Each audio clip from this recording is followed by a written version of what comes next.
As the Deputy Secretary of Labor, as a proud member of the Obama administration, and as the son of Chinese American immigrants, it is an incredible privilege to be here today as we induct the Chinese railroad workers into the Labor Hall of Honor.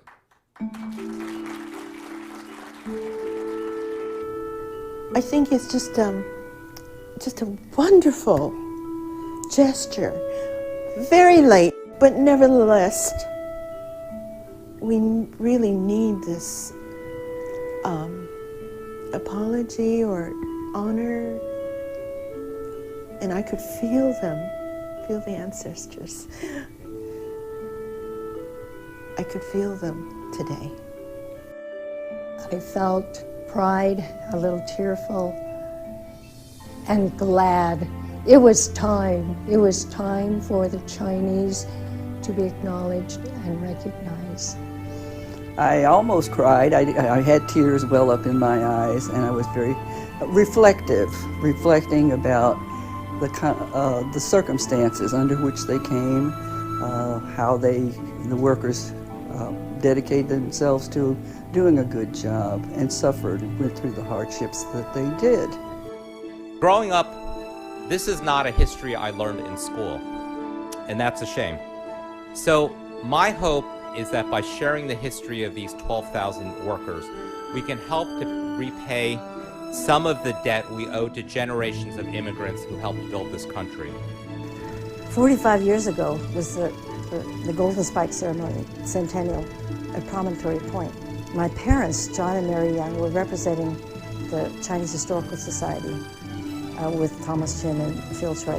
They're sitting there, and Secretary of Transportation John Volpe says, "Who but Americans, could have blasted through the mountains? Who but Americans could have laid 10 miles of track in one day? Who but Americans?" So, and not one word about the Chinese.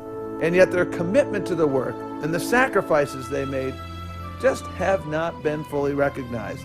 And that is why we're here today, to recognize the Chinese railroad workers who didn't just build a railroad, they helped build a nation. The story of the Chinese is very inspirational. We persevered, we were resilient, and we helped build this nation even though we were hated, we were killed, we were lynched, but at the same time we knew that those who wanted to stay, we were going to be part of the fabric of this nation. As the United States Secretary of Labor, it is my privilege today to recognize your ancestors for their historic role in building this great nation and advancing the labor movement in the United States. I got chills up and down my back. Just seeing the Secretary very forcefully saying that this was an incredible wrong, that these people were left out of just not only documentation, but that they were left out of the gratitude of the nation at Promontory Point. Driving back on Interstate 80 from Sacramento to Reno, you could look up on the hills and you could see the remnants of some of the old rails up there. And it was so moving to me that I had to pull off the road a couple times and have a good cry. So to me, I felt as though the spirits of those men that had given so much were still there. And, I could just somehow, especially in the Toisan community, the Chinese Toisan community, there's a connection of people, of family, of, staying connected. And I sort of felt like, geez, maybe, this is something that's lingering there that I felt. It was very moving for the families because we've been hearing stories and telling sort of a folklore kind of history, but this really documents and gives it, validation.